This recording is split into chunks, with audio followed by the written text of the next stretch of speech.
wabarakatuh. Salam dan bahagia selalu. Saya Ana Sri Susanti, calon guru penggerak angkatan 7 dari SD Negeri 2 Candirenggo, Kecamatan Singosari, Kabupaten Malang. Kali ini saya bersama rekan saya, Ibu Rida Fitriani SPDI. Beliau adalah guru pendidikan agama Islam dan budi pekerti SD Negeri 2 Candirenggo. Assalamualaikum Bu Rida. Waalaikumsalam warahmatullahi wabarakatuh. Bagaimana kabarnya hari ini? Alhamdulillah sehat. Alhamdulillah sehat, bahagia. Hari ini kita adakan percakapan pra-observasi ya Bu. Sebelum nanti saya amati proses pembelajaran yang Ibu lakukan di dalam kelas atau sebelum saya melakukan supervisi kelas. Tujuan supervisi kelas ini adalah untuk mengetahui juga mengevaluasi jalannya proses pembelajaran yang Ibu Rida lakukan. Selain itu juga sebagai persiapan awal sebelum Ibu nanti melakukan pembelajaran agar lebih siap, lebih percaya diri sehingga pembelajaran itu dapat maksimal diterima oleh siswa. Ada beberapa pertanyaan yang ingin saya sampaikan kepada Ibu berkaitan dengan pembelajaran ini Bu. Kira-kira apa tujuan pembelajaran yang ingin Ibu Rida capai? Baik, terima kasih Bu Ana. Sebelum masuk ke tujuan pembelajaran, saya sampaikan dulu di sini bahwa nanti materi yang akan saya berikan kepada anak-anak dalam pelajaran yaitu tentang sholat tarawih dan tadarus Al-Quran, yang mana ini nanti harus menyelesaikan kompetensi dasar di 3.11 yaitu tentang memahami pelaksanaan sholat tarawih dan tadarus Al-Quran. Nah, dari situ saya ambil tujuan pembelajaran. Di antaranya peserta didik itu harus mampu menjelaskan makna atau arti dari sholat tarawih dan tadarus Al-Quran. Yang kedua, tujuan pembelajarnya yaitu siswa harus mampu mengetahui bagaimana tata cara sholat tarawih dan tadarus Al-Quran. Seperti itu Bu Ana. Jadi ada dua ya Bu tujuan pembelajarannya. Jadi anak-anak diharapkan mampu menjelaskan makna sholat tarawih dan tadarus. Kemudian anak-anak juga siswa diharapkan mampu menyebutkan tata cara sholat tarawih dan tadarus Al-Quran. Kemudian Bu, bagaimana dengan area pengembangan yang Ibu ingin capai nanti di kelas? Ya. Untuk area pengembangan ini saya menggunakan 3, yaitu area spiritual, area sosial, dan juga area pengetahuan. Yang mana untuk area spiritual ini siswa diharapkan nantinya memiliki ketakwaan dan ketaatan kepada Allah Subhanahu wa Ta'ala melalui kegiatan sholat tarawih. Yang kedua, area sosial, siswa nanti diharapkan bisa bekerja sama dengan kelompoknya ketika diskusi nanti untuk menemukan sebuah solusi dari suatu permasalahan, dan juga diharapkan siswa mampu menghargai pendapat teman-temannya satu sama lain. Untuk yang area pengembangan pengetahuan, yaitu siswa diharapkan nanti bisa menyelesaikan sebuah permasalahan dengan solusi yang terbaik, seperti itu. Ya, wow. Area pengembangannya sangat komplit ya Bu ya. Jadi ada 3 ya area seperti. Bagaimana rancangan pembelajaran yang Ibu Rida susun? Mungkin dari strategi pembelajarannya atau model pembelajarannya yang nanti akan digunakan di kelas. Ya, baik. Untuk strategi pembelajaran yang akan saya gunakan nanti di kelas, yaitu saya akan melakukan pembagian kelompok secara heterogen, yang mana kelompok itu nanti campuran, tidak hanya anak yang pandai dengan yang pandai, yang nggak bisa dan nggak bisa, tidak, tapi secara heterogen itu campur. Kemudian di dalam kelompok itu saya memberikan sebuah permasalahan yang harus diselesaikan oleh tiap-tiap kelompok. Untuk model pembelajarannya saya menggunakan model pembelajaran berbasis masalah atau PBL, yang mana nanti anak-anak harus menyelesaikan masalah yang sudah diberikan. Kemudian untuk metode pembelajarannya saya menggunakan metode ceramah, tanya jawab secara klasikal, kemudian diskusi kelompok dan penugasan. Ya. Seperti itu gambarannya. Ya, jadi pembagian kelompok, ada pembagian kelompok ya Bu ya. Ya. Kemudian metode yang digunakan, model pembelajarannya yaitu pembelajaran berbasis masalah, metode ya pembelajaran yang dipakai ceramah, tanya jawab, kemudian penugasan, diskusi kelompok ya Bu. Kemudian kapan Bu Rida akan melakukan pembelajaran ini? Untuk materi ini saya mengajar nanti di kelas 5 dan waktunya hari Selasa di jam pertama. Oh iya, baiklah Bu, nanti di hari Selasa di kelas 5 jam pertama saya akan ke kelas Ibu ya, untuk melakukan supervisi kelas, mencatat hal-hal yang apa saja yang terjadi di kelas, kemudian setelah melakukan observasi nanti kita akan ada percakapan satu kali lagi, yaitu pasca observasi bersama pengajar praktik. Kemudian Bu, sebelum kita akhiri percakapan pra observasi kali ini, kira-kira apa yang Ibu dapatkan dari hasil percakapan kita kali ini? Dari hasil percakapan ini membuat saya memiliki gambaran Bu Ana untuk bagaimana nanti saya ketika di kelas, bagaimana mengajarnya dengan strategi, metode, dan model yang sudah saya sampaikan kepada Bu Ana, serta nanti mungkin juga ada media yang akan saya gunakan. Baik.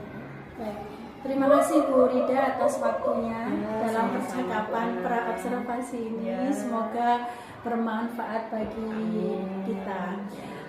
Demikian percakapan kita kali ini. Sampai jumpa di kesempatan observasi kelas dan pasca observasi bersama pengajar praktik. Wassalamualaikum warahmatullahi wabarakatuh. Waalaikumsalam.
Ada ya, kalau sholat tarawih itu adanya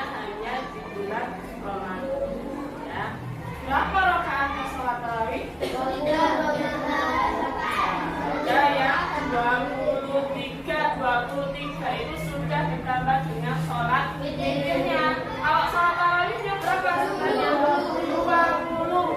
Terus ditambah 3 itu sholat witir. Ya. Itu pada zamannya Khalifah Umar bin Khattab itu 20. Kalau pada zamannya Rasulullah, rakaat sholat tarawih adalah 8.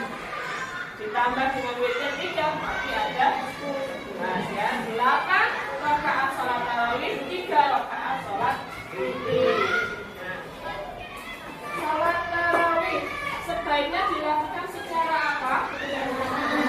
Jamaah. Kemarin ini kalian sudah bertemu dengan bulan Ramadan. Ya, kalian sudah bertemu dengan bulan Ramadan. Anak-anak sudah tarawih semua belum? Gimana tarawihnya? Di masjid. Lebih enak sholat tarawih sendiri apa berjamaah? Kenapa berjamaah? Pahalanya lebih banyak. Satu lagi bisa rame, Bu. Ya enggak kira-kira? Bisa rame. Masa sholat tarawih berjamaah nyari ramenya? Bisa mendapat pahala yang berlimpah. Terus apa lagi? Pahalanya berlimpah ganda, bisa mempererat tali persaudaraan. Yang biasanya sholat wajib, sholat 5 waktu kalian tidak pernah ke masjid, tetapi ketika tarawih kalian pergi ke masjid. Nah, itu adalah salah satu hikmahnya.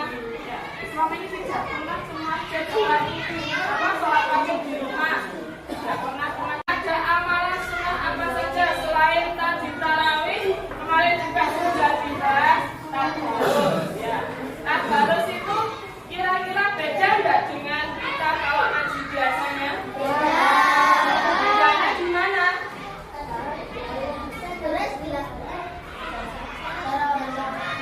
Tadarus dilakukan berjamaah, bersama-sama. Biasanya kalau ngaji biasa kalian hanya ngaji terus menghadap Pak Ustadznya. Ya, kalau bersama-sama tadarus kita gantian, anak-anak sekelompok gantian, bacanya juga gantian, ada yang baca, ada yang mengulang. Itu bedanya tadarus dengan ngaji biasa. Ya. Kemudian hikmahnya apa tadarus dengan ngaji biasa? Mempererat tali persaudaraan. Terus mempelajari membaca Al-Quran. Terus saling menambah pahala. Apa lagi? Jadi tenang.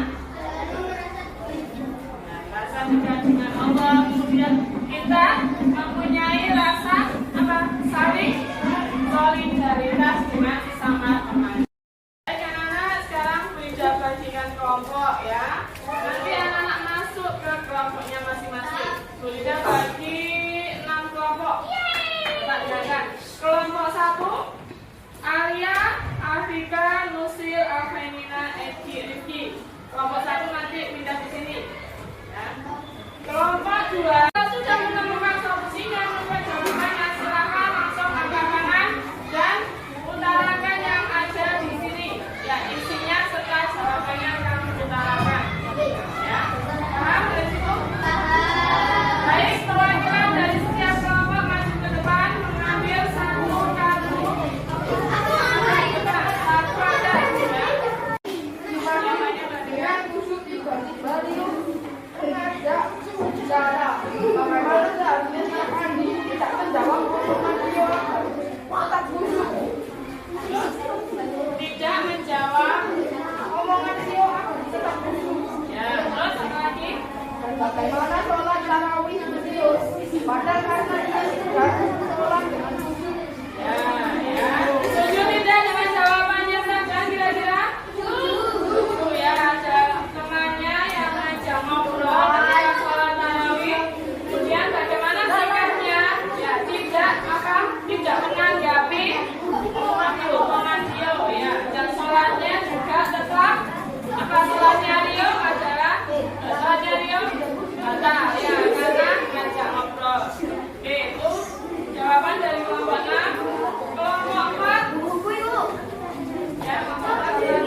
buku paketnya. Ya, buku paketnya. Dan kerjanya sudah dapatkan buku paket.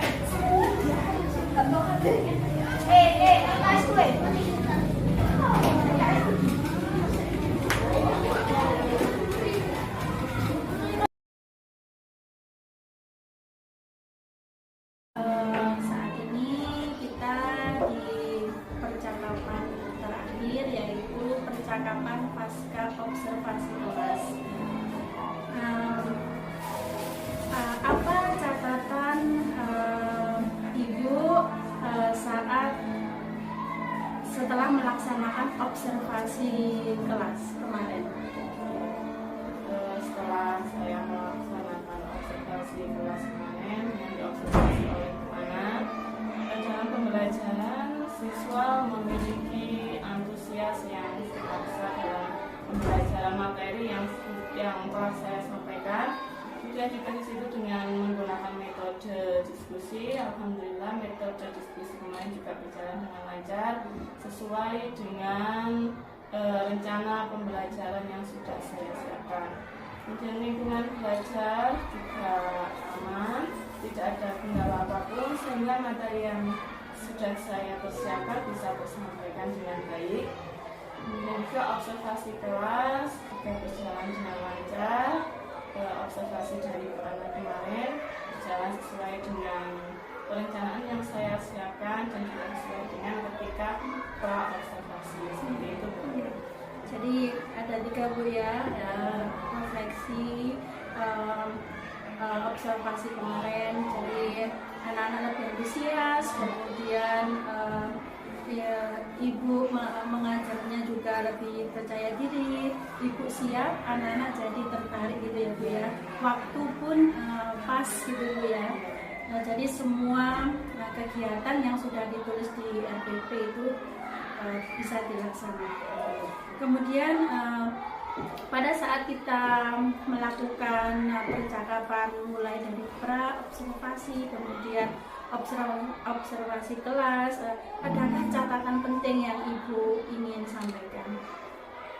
Untuk catatan ketika pra observasi dengan observasi kelas kemarin sudah sesuai antara pra dengan observasi yang saya lakukan sudah sesuai.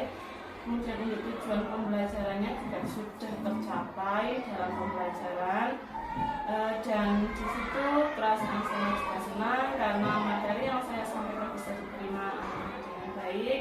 Kemudian juga pembelajarannya sangat menyenangkan dengan melihat antusias anak-anak yang sesuai dengan langkah-langkah yang sudah saya siapkan, strategi yang saya siapkan, seperti itu. Saya juga lebih bisa menyiapkan diri dan juga menyiapkan media-media pembelajaran yang akan saya gunakan dalam menyampaikan materi di kelas bersama anak. Iya, jadi catatan penting itu, Ibu, ya. Jadi antara apa yang kita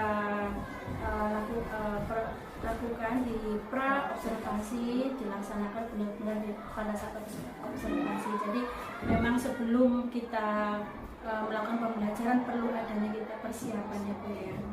Kemudian kedepannya, Bu, adakah rencana tindak lanjut untuk memperbaiki atau mungkin adakah inovasi kedepannya? Ya, untuk yang pembelajaran kemarin itu saya masih menggunakan metode lama, yaitu metode jamak, kemudian tanya jawab dengan anak-anak, diskusi, kemudian anak-anak menyampaikan hasil diskusinya. Untuk kedepannya saya berusaha untuk menyiapkan atau menampilkan dengan menggunakan media elektronik, Bu Ana, seperti LCD proyektor, supaya nanti anak-anak bisa lebih mudah memahami materi yang saya sampaikan, seperti itu. Jadi ada praktek seperti taraweh, ya, Bu, ya, gerakan sholat, kemudian tadarus secara visual, ya, Bu, ya. Baik, Bu. Kemudian pertanyaan terakhir ini, Bu Rida, apa yang Ibu rasakan saat melaksanakan coaching ini? Iya. Yang saya rasakan yang jelas perasaan saya senang yang banget, dan lagi saya juga mempunyai pengalaman baru yang seperti sebelumnya mungkin belum pernah saya rasakan, belum pernah saya laksanakan. Misalnya seperti kegiatan observasi kemarin, kita sharing bagaimana langkah-langkah pembelajaran yang akan saya sampaikan, strategi, kemudian metode apa, memakai media apa. Nah, itu yang mungkin sebelumnya belum saya persiapkan. Nah, ketika pelaksanaan coaching ini saya merasakan itu, yang itu menjadikan saya lebih siap dalam mengajar dan dalam menyampaikan materi kepada anak-anak. Seperti itu. Luar biasa tadi efek dari coaching ini Bu ya.